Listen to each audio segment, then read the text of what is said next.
Hey,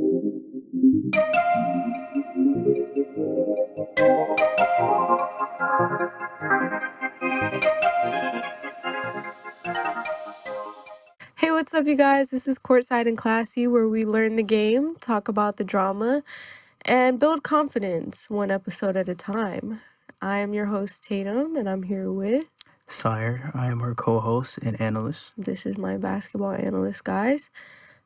So let's get into it. Last week, we talked about the first round of the playoffs, and where everybody sat in their best-of-7 matchups. And this week, we're going to continue to talk about that because the first round is not over. It is for some people, but not all of the teams.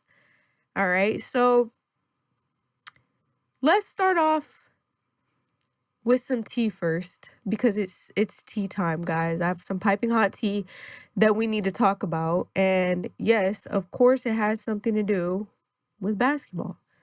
So this weekend, we were awarded some news by Megan Thee Stallion. And if you guys don't know, she's dating an NBA player, Klay Thompson. Allegedly, he's cheating on her. Allegedly. She says that he is cheating, or he cheated on her, and that's what caused, some trouble in paradise, guys. So let's talk about how everybody found out, which was online. So Megan took to Instagram to talk about what had happened, and this is what she said on her story. Cheating. Had me around your whole family playing house. Got cold feet. Cold feet. Holding you down through all your horrible mood swings and treatment towards me during basketball season, and now you don't know if you could be monogamous? I need a real break after this one. Bye, y'all. So that's what Megan said. She put it on Instagram for everyone to see, and Klay has yet to respond. He hasn't said anything. What do you guys think? Because I think Megan just deserves a nice man. And I'm sad to see a relationship that she was so public about and open about go down like that. I hate to see that. What do you think, Sire? I think that there are two sides to a story, and we don't know what Clay's side is yet. He hasn't spoke or said anything yet, so we're just taking what Meg is saying at face value. She's calling him a cheater, but is that really true? And she has a reputation of not telling the truth in some instances in the history. I know we could pull that up if we have that. You're messy. She been known to lie or have a lie or two, no biggie, It's a big Whatever. case. So, Meg, whatever. We're not even going to get into that because that's the whole thing. But Klay has a history of cheating too. 2 of his ex-girlfriends have came out and said, yeah, it didn't work because he's a chronic cheater. It's what he does. So if 2 other women have said this before Megan said it, way back when they actually dated, and they said, hey, yeah, we broke up, Klay cheated on me, nobody cared because it's Klay. Absolutely nobody cared. And now he's with Megan, and she's like, you know what? Same thing happened to me. But now everyone's like, wait. So I don't know. I think that's a little fishy. I don't really like that. I agree. If they're in a committed relationship and he stepped out, that's not okay. Right. You shouldn't have done that. I think that was wrong as well, but we don't know. That's the thing. This is all. He's probably not gonna speak on it because you're in a lose-lose situation if you defend yourself or not. That's why he's being quiet. So I don't know. Maybe we'll never find out. Maybe we won't. We'll never hear from I think I already found out. I don't believe Megan low key. Shout out to Klay. I don't see why she would lie. Just randomly wake up and put some stuff on her story like that. I don't know. I have no idea. Maybe he is. I heard a report saying he might request a trade from Dallas. So maybe he wants a fresh start. She from Texas, so maybe he just want to get up out. He's trying to get out. Yeah. Uh-oh. So keep a lookout for that, NBA fans. He might be on the move. It don't matter. Clay about to be done for. He like 50 in basketball years. Yeah, he falling off. He's kind of old now. And his knees, his paper bag knees, his foil knees, they can't hold up like they used to, Still y'all. shoot the so. Whatever. All right, so now that we got the tea out the way, well, some tea, because there's a lot of tea that we're going to talk about today. Let's talk about some actual basketball, starting with the East. We had the first seed, the Detroit Pistons, still playing against the 8th seed, Orlando Magic. And surprisingly, Orlando leads the series 3-2. So this is very interesting because an 8 seed, usually isn't projected to win in the first round when they play someone like the 1 seed. So this is something that is low-key unheard of. Orlando actually won both games 3 and 4, which were at home for them. So that just kind of fueled them to get those games going. They played harder. They just came out ready. So in game 4, Cade Cunningham had 25 points and he led all the scores, but he recorded 8 of 20 turnovers from his team. The Pistons had 20 turnovers in game 4. Unacceptable. And their star player had 8 of them. Unacceptable. That's why they didn't win. You cannot play a game and have 20 turnovers and win. Unless you're the Lakers. Sometimes we can get it done. But everybody else, unacceptable. I wasn't going for it. They actually played today. Pistons came back and won. Paolo Banchero from the Orlando Magic, as well as Cade Cunningham from the Detroit Pistons, both scored 45 points tonight. They both had incredible performances. They were going back and forth, but ultimately Detroit got the win to stay alive. Nice. So now the series is 3-2, going back to Orlando. So it's going to be very interesting to see if Detroit can stay alive in Orlando, because they haven't won one game yet in Orlando. So it's going to be tough. It's going to be very tough. It's going to be tough for them. I want to say Franz Wagner, forward for the Orlando Magic, he got hurt. So that's going to impact their chances to win. Definitely. He's an all-star, so definitely. We'll see how that series goes. I believe I picked Detroit to win in 6, and I gave the Orlando Magic credit. I thought they were going to win 2 games, but they're taking it up to the next. They want to win the series, so they've been very impressive. They've been very, very impressive. That was kind of my dark horse going into the East. Like, Orlando might make some noise, and they match up very well with Detroit. That's why they're giving them this much trouble. They're both big, strong, physical, defensive teams, and they match up well. And Orlando's getting the best of them right now. So let's see. All right, next in the East, we have the Cleveland Cavaliers, who are playing against the Toronto Raptors, the 4 and the 5 seed. Cleveland leads the series 3-2 right now, guys. So we kind of saw this coming with the way that they were playing in the beginning. I told you guys Donovan Mitchell and James Harden actually surprised me the way they came out and worked together in the playoffs. We had never seen them together in the playoffs before. And so I thought that was very interesting. But game 4... Toronto beat Cleveland 93-89. Like I said, don't count them out. Sire was trying to count them out. Oh, Drake gonna leave early. Da-da-da. They're gonna be done for. I don't even have them winning any games. So here they are, defeating the odds. I'm actually surprised with them. Donovan Mitchell, he put up points. He had 20 points, but he had some turnovers that ultimately helped Toronto. He didn't have the best game. And James Harden also had around 19 or 20 points, but he had 7 turnovers. So once again, turnovers were a make or break for this game, and they didn't end up helping Cleveland at all. The Raptors are just generating offense much easier than them. The Cavs are demonstrating very, very little resistance inside the paint. Anybody could go in there and score. Anybody could. Nah, I'm just kidding. And but that's very bad, because they have Jared Allen, they have Evan Mobley, 2 guys that are seven footers that are supposed to protect the paint. You got Evan Mobley, he's a former defensive player of the year. You guys got to shut down the paint. This is how you make your money. What is the paint for people that don't know? That is inside of the free throw line area. When you see the court, there's the 3-point arc, and then there's the free throw line, and then inside of that is the paint. That's it's the like paint. It'll be colored.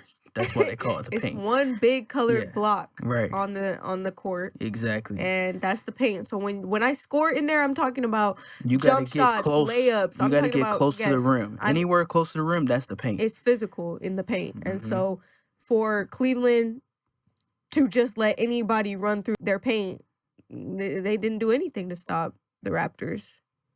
I mean, at least in the fourth quarter. The Raptors outscored the Cavs 12-6 in the last couple minutes in the paint. So they just outscored them. And Brandon Ingram, who we were saying, Brandon, come to the front, big low, get your man together, looked like she got him together because he had a game-high 18 points.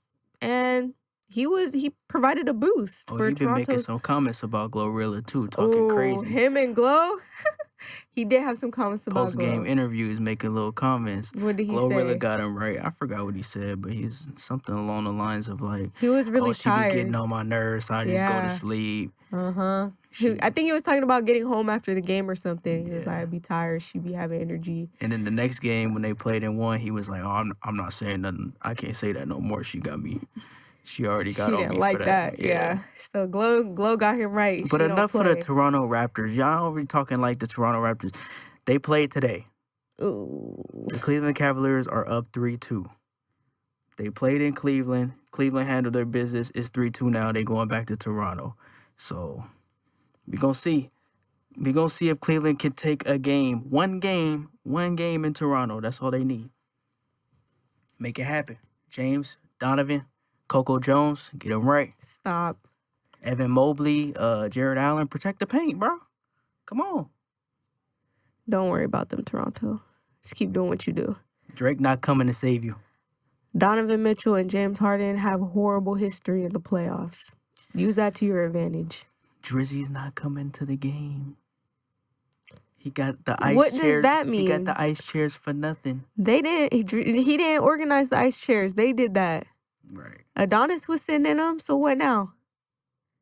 What now? Adonis was sitting there with his friend. Right. All right, whatever. All right, so next up we had the New York Knicks, the 3 seed, versus the Atlanta Hawks, the 6 seed. Y'all know me and Sire were talking about this. So he's a big Knicks fan. I like ATL. So how's that going? I'm so ATL. Guys, this series has been very entertaining. It's been going back and forth. The Hawks were up 2-1 at one point. Whatever. Everybody was like, the Knicks got to break up the team. The Knicks ain't going to no finals. They about to get eliminated. Y'all some chokers, y'all this and that. 2 games later, what's the score? 3-2. Blew them out. Both games. Oh, my God. In Atlanta and in New York. Now it's 3-2. New York, Come on, man. Big Cat, triple-double.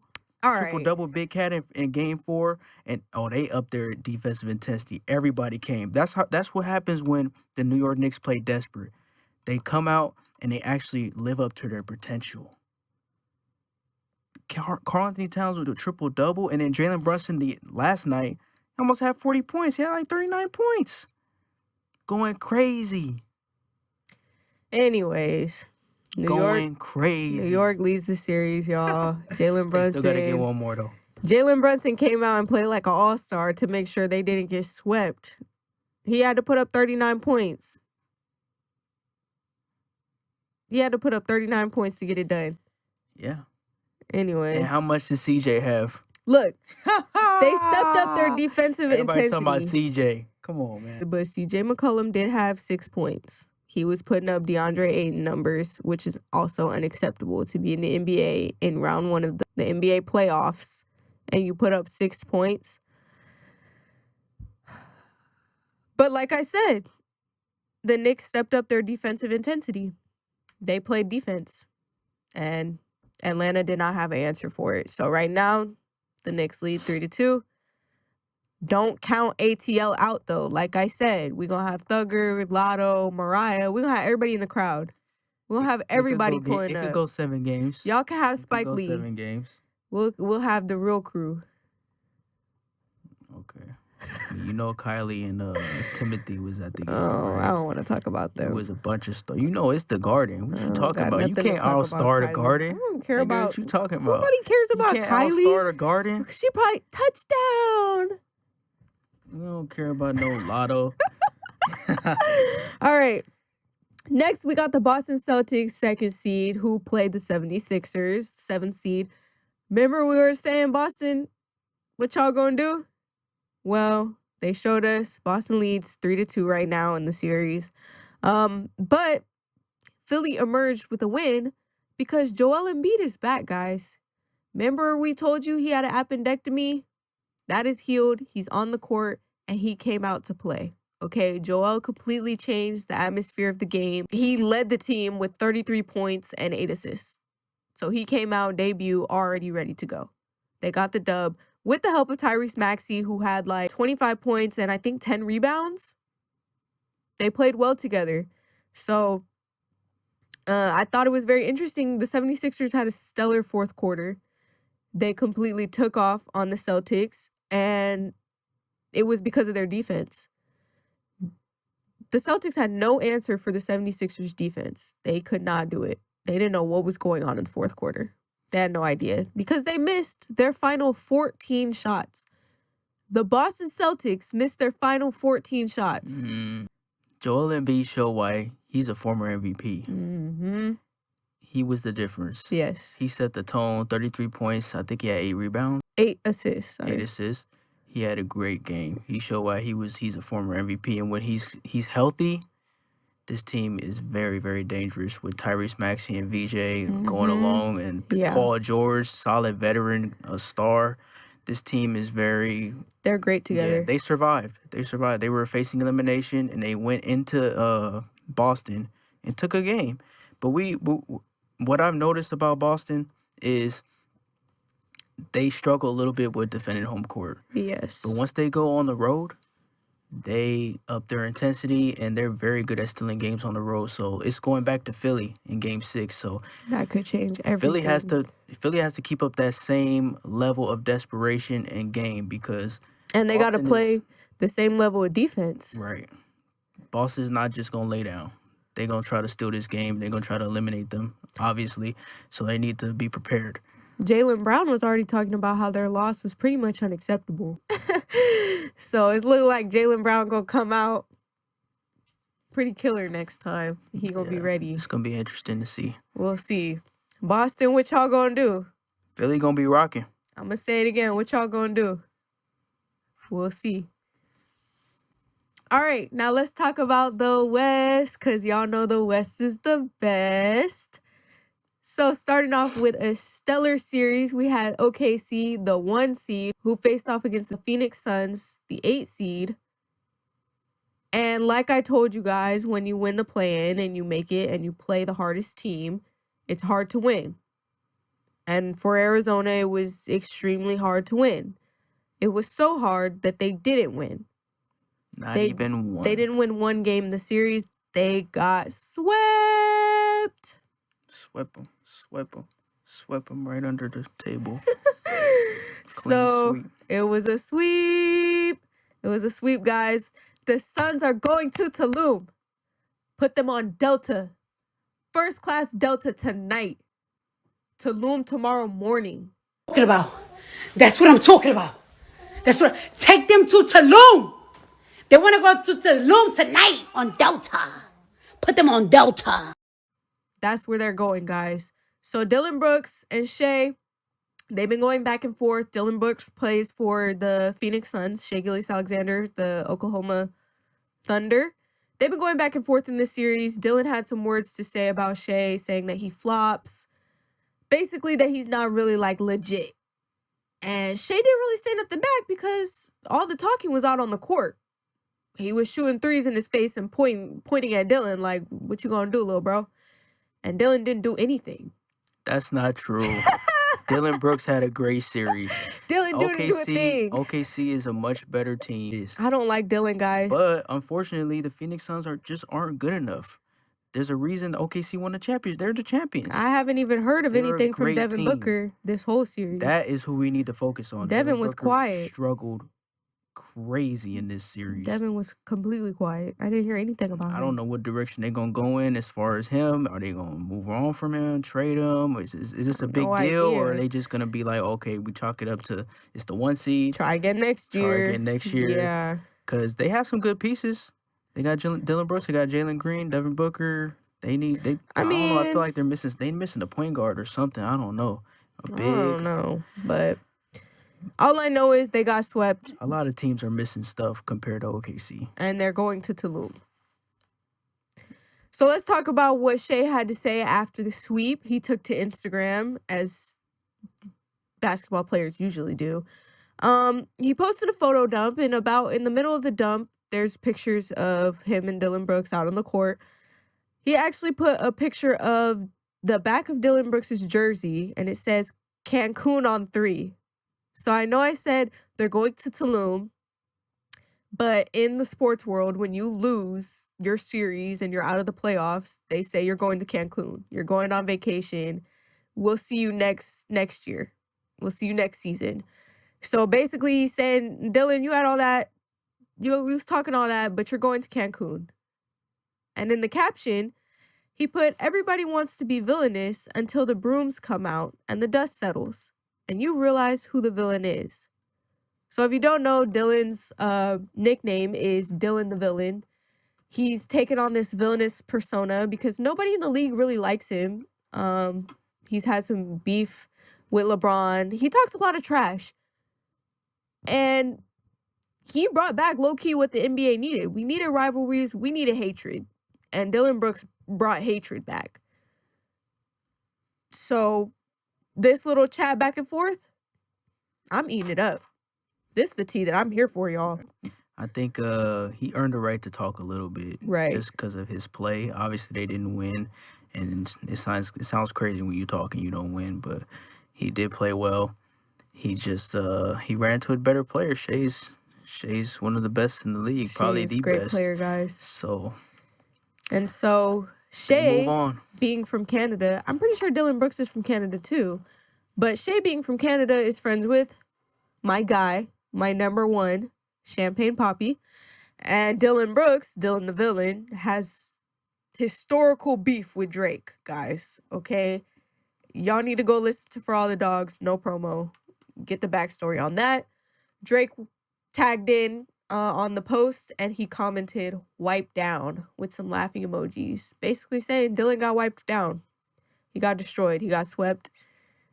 That's what happened. So, OKC will be moving on to the second round, guys. Easy peasy for them. Now, what was almost a sweep was San Antonio, the 2nd seed, versus the Trailblazers, the 7th seed. San Antonio has won the series 4-1, guys, yesterday. Game 5, it was 114-95. So I know we were talking about Wemby getting a concussion and how that was going to affect the series. Wemby came back for Game 5. He was out for Game 4. Yeah, it didn't really make any difference, to be honest with you. It didn't, San guys. Antonio is the better team. They have better defenders. They're more athletic. Yes. They have more height. So you got to give credit to Portland. They won one in Game 2. But ultimately, the better team won. Wemby, man. Wemby is out of this world. Wemby's incredible. He had 17 points, 14 rebounds, 6 blocks? 6 blocks. And 3 assists. That's crazy stats, guys. It's a crazy stat line for a game. This guy, he's out of this world. We told y'all about Wemby. What did Sire say? 7'4". Sire said he's top 3 in the league. That's what he thinks. Very well could be. Right now, you said Luka's hurt, so Luka's my guy, number 1. He could move up easily, especially if he makes a big, long playoff push. Pause. He could easily jump up to top 3, 2, or 1. So the Spurs are now awaiting the winner between Denver and Minnesota, which we'll get into next. And then OKC beat Phoenix, so they're now awaiting the winner of Rockets v. Lakers. So let's get into that. Our last 2 matchups in the West. The Denver Nuggets, the 3 seed, versus the Minnesota Timberwolves, the 6 seed. Minnesota is leading right now 3-2. But we don't know how long that's going to last because Anthony Edwards is now out and Dante DiVincenzo, is that how you say it? Yeah. Dante DiVincenzo tore his Achilles in game 4. And Anthony Edwards hyperextended his leg. I think it was his left leg. Remember last week, Sire was saying, his knee might affect this series. This isn't the knee that we're talking about, guys. It's his other knee. It's a completely different injury. It got hyperextended. I saw the video of it bending back. I was like, ooh. I'm pretty sure he's going to be out for the rest of the series. Yeah, for sure. We don't know for sure. He may come back game 6, 7. We'll see. But this is a big loss for them. And as well, the Denver Nuggets also lost Aaron Gordon. He has a hamstring injury. So everybody's getting injured, y'all. Both teams are banged up.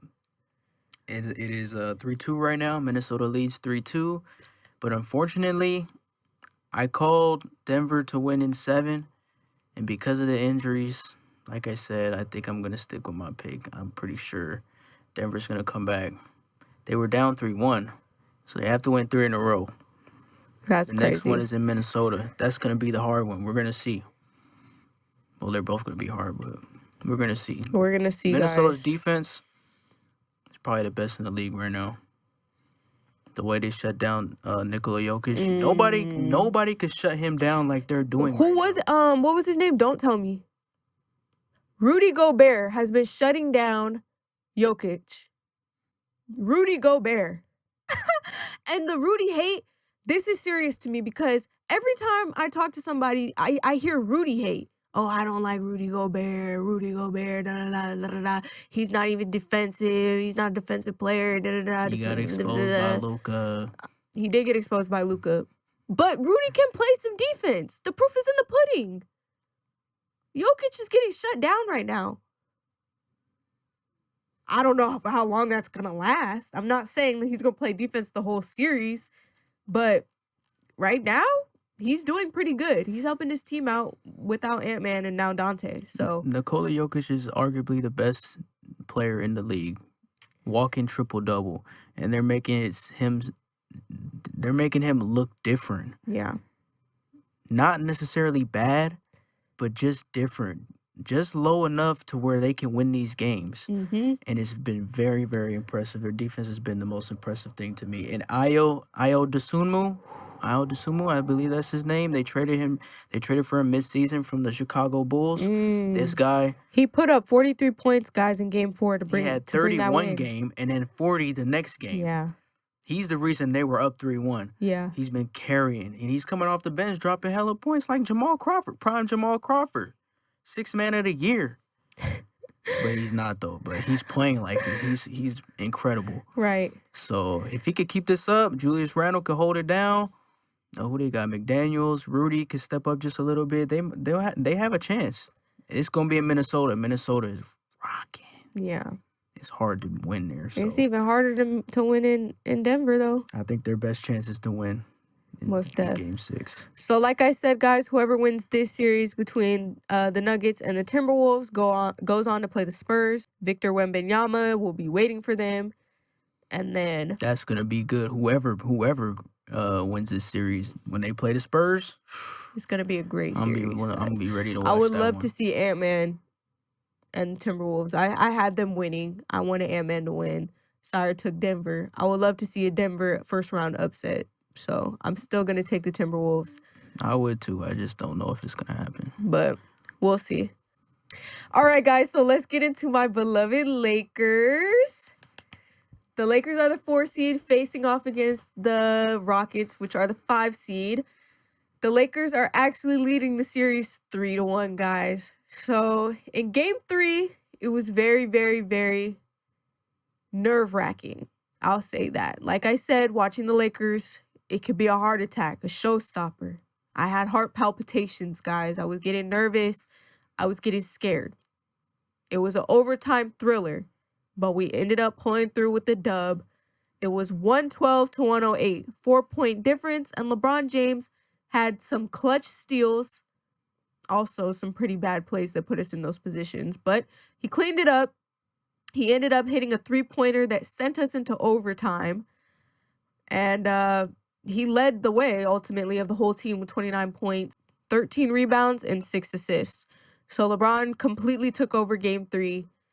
And that's what we needed. We needed LeBron to do that. That's what we've been asking him to do for this series, and he's been doing it. He's been coming out being that guy while we await, Austin Reeves and Luka Doncic getting back.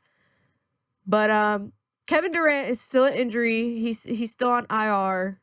He's still a headline. He missed games 3 and 4 and 5. And tonight is Game 5, so Kevin Durant is not playing tonight, guys. He decided, he's hurt. So the Rockets coach had some words to say about their fourth quarter collapse. He ended up saying, "Horrendous mistakes. I don't know if you want to say youth or scared of the moment." So he's calling out his team. He's telling them to step up. And they responded well in Game 4. They won in convincing fashion, 115-96. The Lakers looked pretty gassed. They were getting turning tired. The ball over. I think they had 20 turnovers. Yeah. So. A Rockets star, Jabari Smith, also had some interesting things to say after Game 4. "We're obviously the better team, I feel like. So just knowing that and being confident, trusting our work, and just be us." He said he's not worried. He's confident. He's confident in his team. He's trusting in them. He said, "I just feel like from top to bottom, you can say that's an opinion. I'm biased. I just feel like we're the better team." You down 3-1, so how are you the better team? He need to take that somewhere else. If both teams are healthy, you're not the better team. We know that. Not. You throw Luka and Reeves back in there. You could throw KD too. We're better than you, bro. I'm sorry. I believe so. You believe different. I believe so. We up 3-1. You down 3-1. Ooh. But they're playing right now, and I think Rockets are up right now. 62-53 as of right now. We're live, boys. We're in the third, guys. We're in the third quarter. Lakers, don't make me eat my words, bro. Right. Get the win. Get the win. Handle business tonight. Please, Los Angeles. That's what I beg. The Rockets had a lot to say after Game 4. Let's talk about Sagoon, who I don't really like. Sagoon says, "We're younger. We heal faster than them probably, and we're just going to hit each other. At the end of the day, that's what's going on." So you're younger, you heal faster. Kevin Durant is still out. You're still down in the series, and you're still moving your lips. Right. Make that make sense. Make that make sense, guys. They gotta have confidence. I don't get it. I get it, but keep that to yourself. Yeah, you just gotta be quiet, bro. I'm a hater, y'all. At this point, you sound delusional. So the Lakers are up right now. We're actually playing Game 5 currently. Yeah, 65-54. So Lakers get it together. Reeves is playing today, by the way. Reeves is active. He is in Game 5. He looks Austin Reeves is back, guys. Austin Reeves is back. So. He brought out some intensity. From what I saw a little bit at the beginning of the game. I saw some extreme intensity. You can tell he's excited to be back out there, and we're excited for AR to be back out there. DeAndre looks more active, so hopefully he can keep this up, DeAndre. We'll see. All right, guys, that's it for today's episode of Courtside and Classy. I hope you feel a little bit more confident in talking about the game and watching it. Don't forget to add the podcast, leave a review. I'm your host, Tatum, and this is your co-host, Sire, analyst, co-host, and her man. Unprofessional. If y'all couldn't tell by now, shooter shoot. This is my man, and this is our show. Until next time, guys, stay confident, stay curious, and I'll see you courtside. Peace.